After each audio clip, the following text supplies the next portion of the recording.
February 1945. The border region between France and Germany lay broken under a colorless sky, villages reduced to skeletal frames, roads cratered by artillery. Lieutenant James Miller's company had been advancing through this wasteland for 3 weeks, encountering pockets of resistance, abandoned equipment, and the occasional desperate firefight with retreating Wehrmacht units.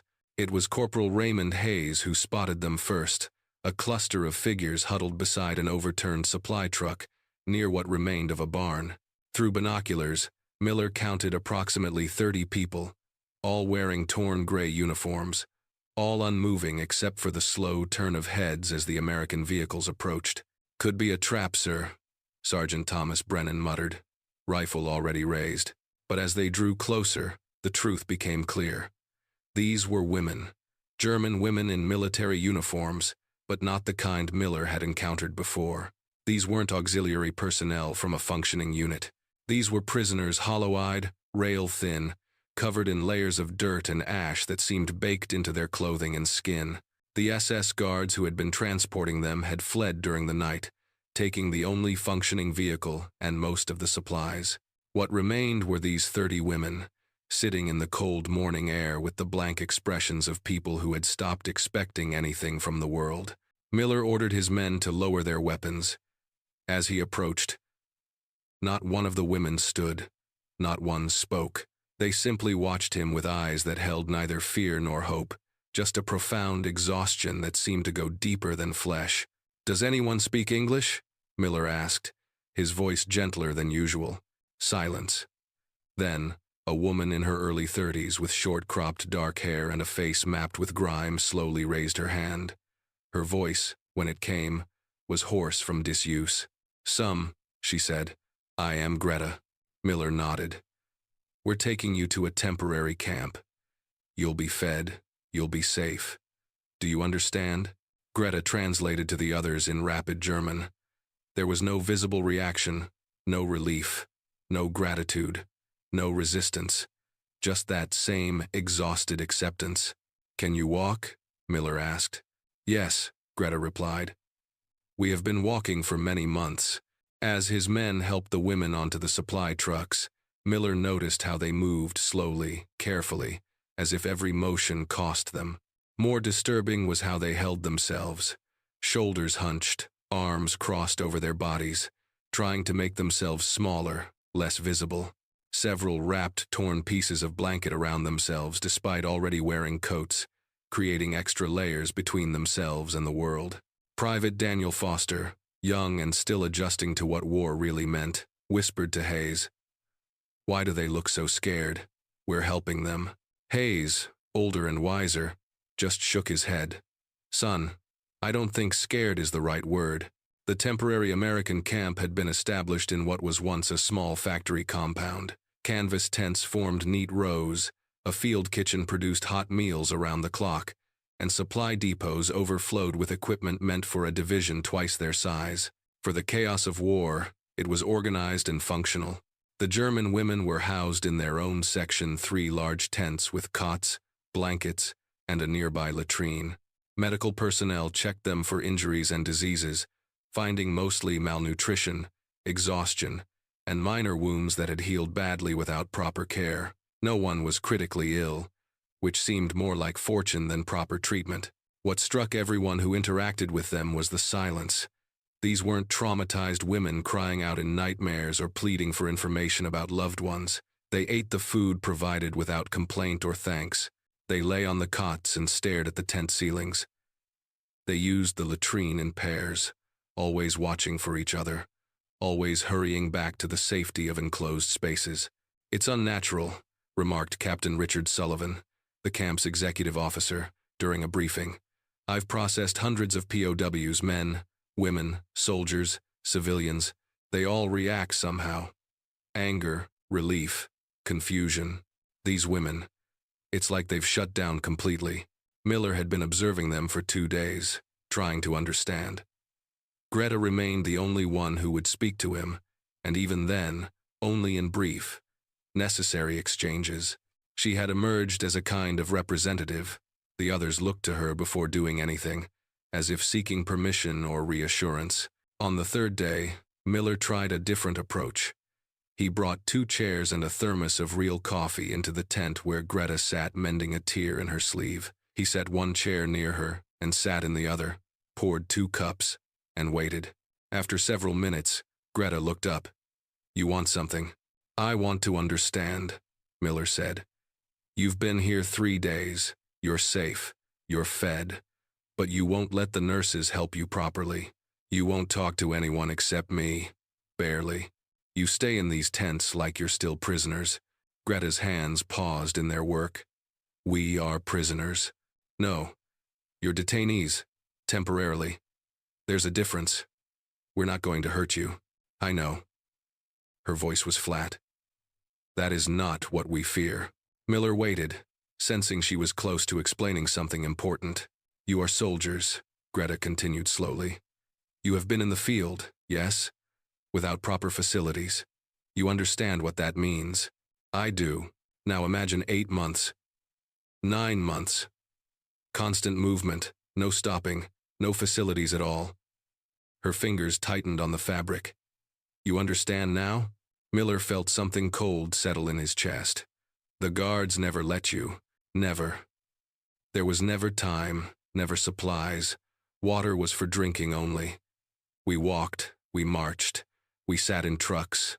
We waited in cellars and barns. Always moving, always filthy." She finally looked directly at him. "You see these clothes? I have worn them since last June. This is my skin now." The supply sergeant, Walter Patterson, was a practical man who believed every problem had a solution in his inventory. When Miller explained the situation vaguely, preserving the women's dignity, Patterson nodded and began pulling items. "We've got clean fatigues, some civilian dresses requisitioned from abandoned stores, undergarments still in packages, socks, everything. They can pick what they want." The next morning, Patterson and 2 privates carried boxes of clothing to the women's area. They set everything out on tables: wool coats, cotton dresses, military-issue undergarments, socks, even a few civilian blouses that looked like they'd come from a nice shop before the war. Miller made the announcement through Greta. "These are for you. Clean clothes. Take whatever fits. No restrictions." He expected relief, maybe even gratitude. What he got was retreat. The women, as one, moved backward. Those sitting on cots stood up and stepped away. Those near the tables moved to the tent walls. Their faces showed the first real emotion Miller had seen. Not fear exactly, but something like shame so profound it became physical pain. Greta stood between the Americans and her fellow prisoners, her shoulders squared despite her evident distress. "We cannot accept these." Patterson blinked. "Ma'am, I don't think you understand. These are clean, free. You need them. We understand," Greta said quietly. "We cannot accept them. Not now. Not like this." Miller stepped forward. "Greta, I need you to explain. We're trying to help." For the first time, he saw her composure crack slightly. Her voice dropped lower, words coming with difficulty. "Lieutenant, look at us. Really look. Do you see? We are not fit for new clothes. We would ruin them immediately. We cannot." She switched to German briefly, struggling, then back to English. "We cannot be seen. Not like this." Private Foster, standing nearby, whispered to Hayes, "I don't get it. They're just clothes." But Hayes was staring at the women with a dawning understanding that made his weathered face go soft. "Jesus Christ," he breathed. "They can't clean themselves. They're too ashamed to be seen." The silence that followed was heavy with humiliation. Not the women's alone, but spreading to the Americans, who suddenly understood what they had asked these women to do. Stand before strangers, strip off the filthy uniforms that had become like prison walls, reveal bodies that hadn't been washed in months, hadn't been private, hadn't been their own. Patterson, a father of 3 daughters, carefully began folding the clothes back into boxes without a word. His hands shook slightly. That evening, Miller requested a private conversation with Greta. They sat outside her tent in the fading light, far enough from the others for privacy, close enough that she could retreat if needed. I need to understand completely, Miller said. Not for a report, for us. So, we can help properly. Greta was silent for a long time, watching the sun sink toward the horizon. When she spoke, her voice was distant, recounting facts rather than experiences, a survival mechanism Miller recognized from men he'd seen after bad combat. I was a secretary in Munich. When they began conscripting women for auxiliary services, I volunteered. I thought it would be safer than waiting to be forced. I was assigned to a communications unit. Typing, filing, managing schedules. Nothing important. Most of us were like that, ordinary women trying to survive. She paused, collecting herself. When the front collapsed, they began evacuating everyone eastward, then westward, then nobody knew anymore. Units were mixed together. Orders contradicted each other. The SS took control of moving prisoners and auxiliary personnel. They did not distinguish between us. We were all just problems to be transported. Last June, she continued, we were loaded into trucks. 32 women. They told us it would be 3 days to reach a new posting. It became 3 weeks, then 3 months. We moved constantly, hiding from air attacks, detouring around enemy advances, and there were no facilities, no bathing areas, no privacy, just movement. Miller waited, not wanting to interrupt. At first, we tried to maintain something. We would use a corner of a barn when we stopped. We would try to rinse our hands, our faces, but water became scarce. Soap disappeared in the first month. Then we were moving so constantly there was no opportunity. You cannot understand what it does to be unable to wash, to have your monthly courses with no way to properly clean, to feel your own body becoming something disgusting that you cannot escape because it is you. Her voice remained level, but her hands were clenched together. The guards did not care. They were terrified themselves, trying to avoid capture. We were just cargo to them. Some of the younger women cried at first. Then they stopped.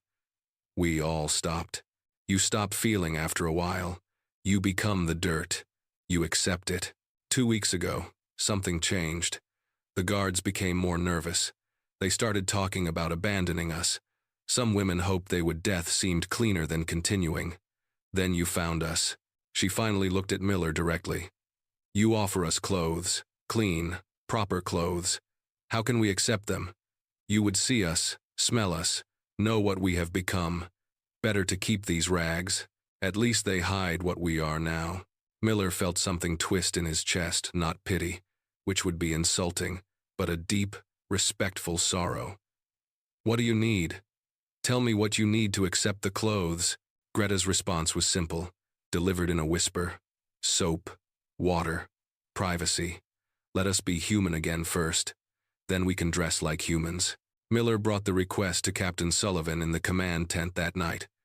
The captain listened, his expression growing more troubled as Miller explained. Christ, Sullivan muttered. We've been treating them like standard POWs. Medical check, food, shelter. Nobody thought about. He rubbed his face. How long did she say? 8 to 9 months. Maybe longer. And we've been expecting them to just strip down and change clothes in front of whoever's around. Sullivan reached for the camp telephone. This needs to be fixed. Now, but fixing it wasn't simple. The camp's water came from a pumping station that served the entire compound. Hot water was limited, prioritized for the field hospital and mess operations. There were no shower facilities. The men bathed in a converted garage using cold water and buckets. The camp had been designed for rapid movement, not comfort. Sergeant Brennan, called in to assess resources, shook his head. Sir, we've got cold water in quantity.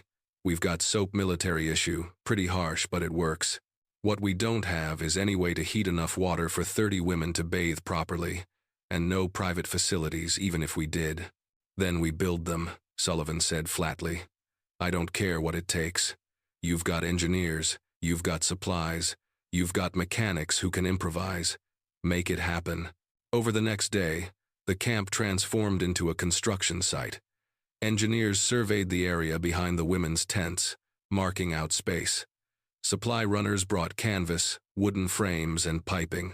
Most crucially, mechanics began modifying a large water tank, installing heating elements salvaged from damaged vehicles, and rigging them to diesel generators. Private Foster, assigned to the construction crew, found himself working alongside Hayes and a combat engineer named Carl Morrison. As they stretched canvas walls and built wooden platforms for drainage, Foster asked the question bothering him. Why are we doing all this? I mean, they're prisoners. We've got bigger problems, right? Morrison, hammering a support beam into place, stopped and looked at the younger man. Son, you know what separates us from the SS guards who left those women to die? This. Right here. This moment when we choose to see people instead of problems. Hayes added quietly. We've taken a lot from Germany in this war, and God knows they took from others first. But we don't have to take their dignity. That's still theirs to keep or lose. Foster nodded slowly, understanding settling into him like ballast. He picked up his hammer and worked harder. It took 36 hours of continuous work. When completed, the structure was hardly luxurious. Canvas walls stretched over a wooden frame, a concrete floor hastily poured and leveled, drainage pipes leading to a field cesspit. But it was enclosed. It was private. And most importantly, it had hot water. The modified tank system worked better than expected. Morrison had rigged it so heated water fed into multiple overhead pipes with simple valve controls. It wouldn't provide the endless hot showers American homes had, but it could give each woman 10 to 15 minutes of warm water, a luxury beyond measure given their circumstances. Patterson brought his remaining inventory. Proper soap, not just the harsh military bars but actual bath soap, requisitioned from a supply depot that had liberated it from a German warehouse. Towels, rough but clean. Even a few bottles of cheap shampoo. When everything was ready, Miller walked to the women's tents. They were sitting as usual, some on cots, some on the ground, all in that same state of suspended existence. Greta looked up as he entered. It's ready, he said simply. Private, enclosed, hot water, soap. Take as long as you need. My men will stay away. There will be a guard outside only for your protection. And she'll be a nurse, Lieutenant Sarah Hendricks volunteered. Greta stood slowly. She translated for the others. Nobody moved. The women looked at each other, then at Greta, then away. The silence stretched, taut with longing and terror. Finally, one woman younger, maybe 25, with hollow cheeks and eyes that had seen too much, spoke in German. Greta translated, her voice unsteady. She asks if this is real, if you will truly let us. Privately, without watching. I give you my word, Miller said. This is for you, only for you. No one will intrude. No one will hurry you. Take back what was taken from you. Greta turned to the others and spoke in German. Longer this time. Miller didn't understand the words, but he understood the tone.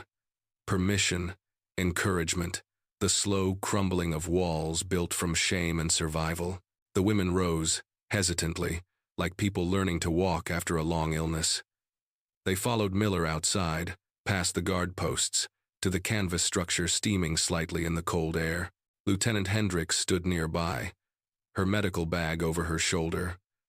Her face professionally neutral but her eyes kind. I'll be here if you need anything medical, Hendricks said to Greta. Otherwise, this is your space, yours alone. Greta was the first to step inside. Miller watched her disappear through the canvas flap, then turned and walked away. Behind him, the other women filed in one by one, moving into steam and privacy and the possibility of being clean again.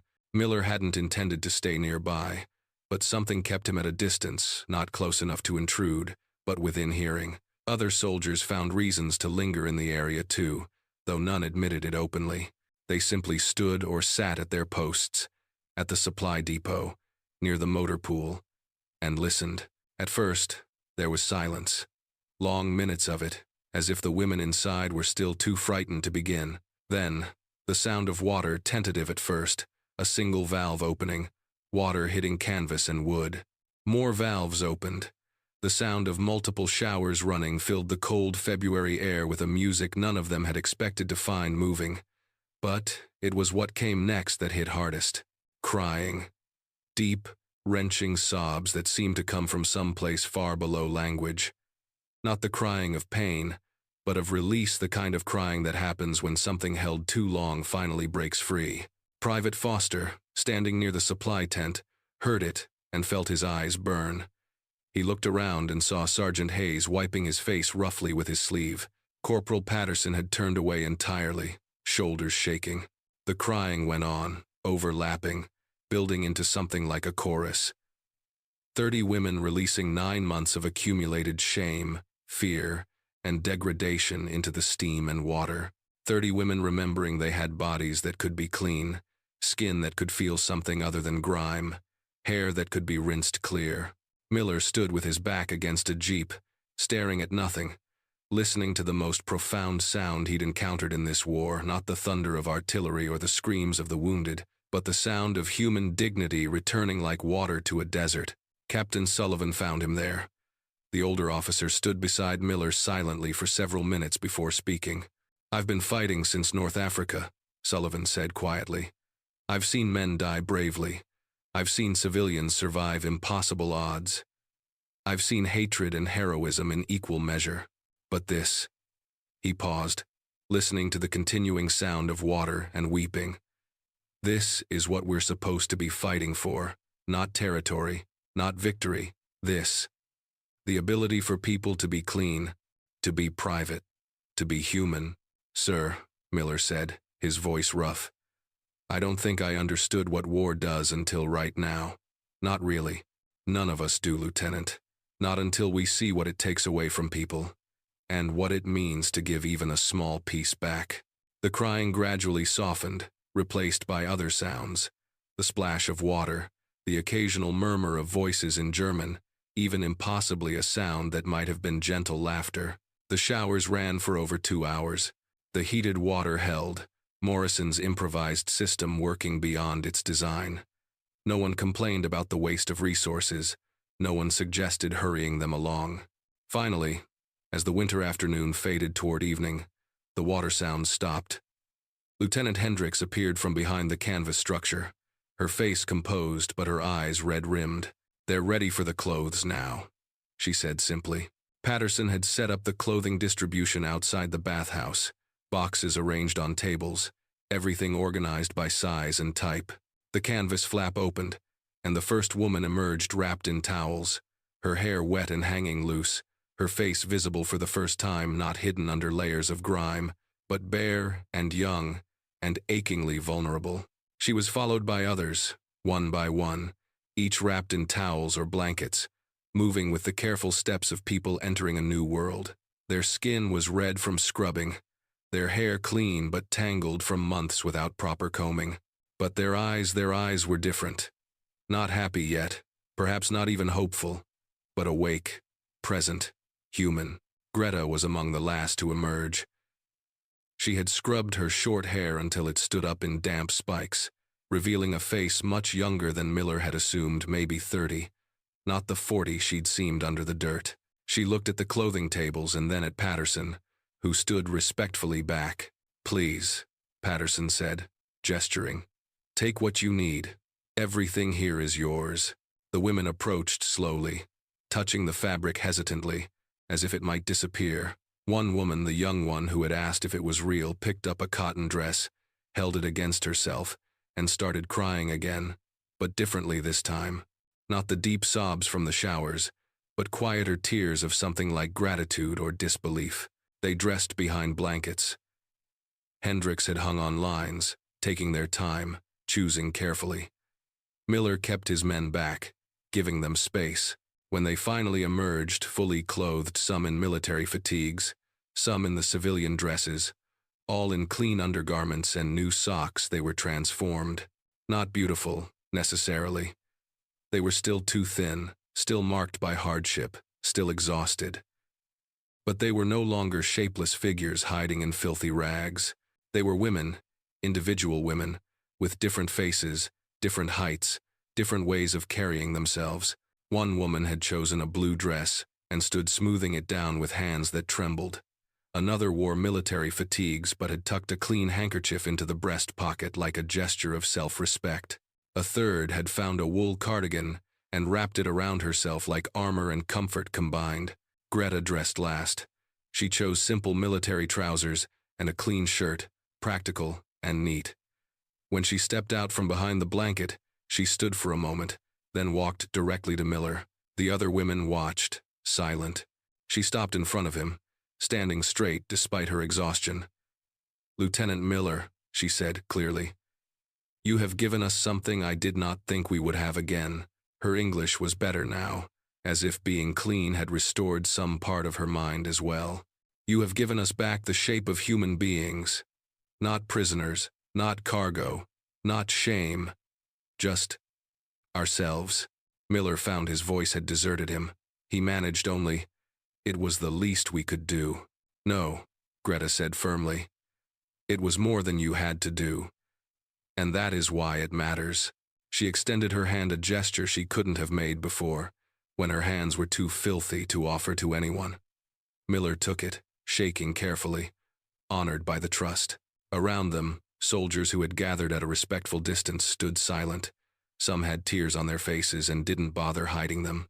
They had won no battles today. They had taken no ground. But they had won something else, something harder to define but fundamentally important. Over the following week, the camp changed. The German women, clean and clothed, began to exist rather than merely survive. They walked around their area with straighter backs. They spoke more freely among themselves. They began to make small gestures toward individual identity. One braided her hair, another wore her cardigan in a specific way. A third started helping in the field kitchen without being asked. The American soldiers, in turn, began to see them differently. Not as enemy combatants or problems to be processed, but as people, someone's mother, someone's sister, someone's daughter. Conversations started happening, limited by language but aided by gestures and the occasional translator.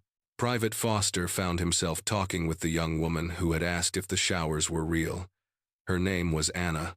Through a combination of her limited English, his non-existent German, and a lot of hand gestures, he learned she had been a seamstress in Berlin before the war.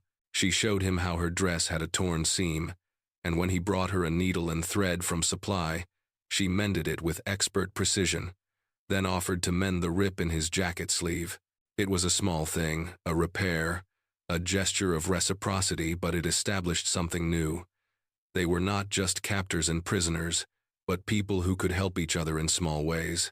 Sergeant Hayes discovered that one of the women, Marguerite, had been a nurse before being conscripted into auxiliary services. When he mentioned it to Lieutenant Hendricks, she immediately recruited Marguerite to help in the aid station. Marguerite worked carefully, professionally, her medical knowledge untouched by the months of degradation. She saved the arm of a soldier with an infected wound that Hendricks had been considering sending for amputation, spotting a complication the American nurse had missed. "She's better than half the medics we've got," Hendricks told Captain Sullivan. "If she'd been born American, she'd probably be a doctor." Even the older soldiers, hardened by years of combat, found themselves drawn into interactions. Corporal Morrison taught several women basic English phrases. Patterson brought extra rations, chocolate, coffee, condensed milk, and left them at their tents without announcement. When the women tried to thank him, he just waved them off, gruff but pleased. Greta remained the unofficial leader, but Miller noticed she was relaxing incrementally. One evening, he found her sitting outside her tent reading a tattered book someone had found in the factory ruins, a German novel, pages stained and cover missing, but clearly precious to her. "What are you reading?" he asked.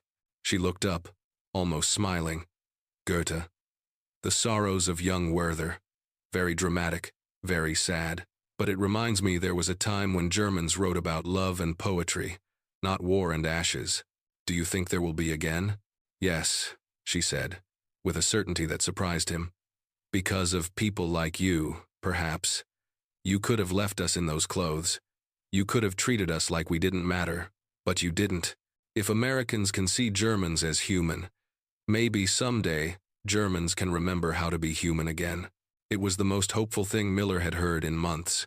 The camp's atmosphere lightened in ways subtle but profound. Laughter could occasionally be heard from the women's area. Quiet, tentative, but real. The American soldiers started treating guard duty near their tents, not as a burden but as something they wanted to do, ensuring these women who had suffered so much would be protected now. One night, one of the women began singing a German folk song, soft and melancholy. Others joined in, harmonizing. Soldiers stopped what they were doing to listen. When the song ended, there was no applause, just respectful silence and the continuation of evening routines. But everyone knew something had shifted. The war still raged. The world remained broken, but in this one small camp, for a brief time, people had remembered how to treat each other with basic dignity, and it had changed them all. The orders came down after 10 days. All POWs were to be transferred to a larger processing center near Brussels. The German women would be evaluated there, assigned status, and eventually repatriated or processed for war crimes depending on their individual records and roles. Miller received the orders with mixed feelings. The camp had become a strange bubble, safe, calm, removed from the chaos of the advancing front. Sending these women back into the machinery of war, even as prisoners, felt like a betrayal of something fragile they had all built together. But orders were orders. The women were notified and told to prepare for departure the next morning. They accepted the news quietly, already relearning how to be passengers in their own lives. That last evening, Greta asked to speak with Miller privately. They walked to the edge of the camp, where the forest began, and the sounds of the compound faded. "I want to tell you something," she said, her voice steady. "Something I need you to understand. For when you remember this," Miller waited, "we were treated as cargo, as problems, as things to be moved and forgotten. For 9 months, we were not people. We were inconvenient objects that needed food and produced waste and slowed everything down. The guards resented us for existing. They never hit us, never violated us. But they made us understand every day that we were burdens they wished would disappear." She paused, looking at the darkening sky. "What you did, the water, the soap, the clothes, the privacy you gave us back something they had taken. Not our freedom, not our homes, not our futures, just our sense of having a shape, a face, a right to cleanliness. You let us be people again, even though we were your enemies. You were never my enemy," Miller said quietly. "But we could have been, should have been, maybe, according to the rules of war. German women in Wehrmacht auxiliary uniforms. You could have treated us exactly as the SS guards did, not with cruelty, just with indifference, keeping us alive but caring nothing for how that life felt." She turned to face him directly. "I will spend the rest of my life trying to understand how we Germans became people who built camps and gas chambers, how we became people who made war on the entire world. I will carry that shame forever, whether I was personally guilty or not. But I will also carry this. The memory that an American officer saw women covered in 9 months of filth and thought, they need to be clean. Not, they need to be guarded, or they need to be processed. But they need dignity." Her voice caught slightly. "That is what will let me believe humanity can survive what we have done to it. Because you chose to see us." Miller felt the weight of her words settle into him. "I hope someone would do the same for my sister if she were in your position. Perhaps they would, because of people like you showing them how." She extended her hand again. "Thank you, Lieutenant Miller. For the soap, for the water, for the moment when we could cry and no one stopped us, for remembering we were human." They shook hands, two people from opposite sides of a brutal war, finding common ground in the simplest of human needs: cleanliness, privacy, dignity. The next morning, the women assembled for departure. They wore their clean clothes, their hair neat, their faces visible. They stood in formation not like broken prisoners but like people who had survived something terrible and come through with their humanity somehow still intact. The trucks were loaded. The convoy formed up. As the engine started, Miller stood with his men watching. The women climbed aboard, settling onto the benches, preparing for another journey into uncertainty. Greta was the last to board. She paused at the tailgate, looking back at Miller and the camp behind him. She raised one hand, not quite a wave, not quite a salute, but an acknowledgement of something shared. Then she climbed in. The tailgate closed, and the convoy rolled forward. Miller watched until the trucks disappeared around a bend in the road, taking those 30 women back into the machinery of war and consequence. He thought about the sound of water running, the sound of women crying in relief, the sound of quiet laughter over mended clothes. Captain Sullivan came to stand beside him. "Think they'll be okay?" "I don't know," Miller admitted. "The world's still broken. The war's not over. They're still prisoners headed for an uncertain future. But they're clean. They have that, at least. Nobody can take that away from them now, the memory of being clean, of being treated like they mattered." Sullivan nodded slowly. "Sometimes in war, that's all you can do. Give people one moment where they're not just statistics or problems, one moment where they're just people." They stood in silence for a while longer, then turned back to the camp. There was still work to do, still a war to fight, still miles to go before any of them would see home again. But they carried with them now a different understanding of what they were fighting for. Not just victory, not just freedom, but the world where a person, any person, even an enemy, could have soap and water and privacy. Where human dignity was not a luxury but a right. Where even in the midst of history's worst conflicts, someone might choose kindness over indifference. It was a small thing, in the grand scheme of war, just water and soap and clean clothes. But sometimes, the smallest things carry the greatest meaning. And, sometimes, in the space between violence and peace, a shower can be an act of profound humanity. A reminder that even when everything else has been destroyed, we can still choose to see each other as human. That, Miller realized as he walked back to command, was worth fighting for. Not the territories or the victories or even the peace to come, but the possibility of a world where such small acts of dignity were not extraordinary, but ordinary. Expected, guaranteed. The war would go on, but for 30 women and the soldiers who had helped them, something had changed. They had all learned that humanity was not something given or taken by governments or armies, but something people chose, moment by moment, in how they treated each other, even especially in how they offered soap to an enemy.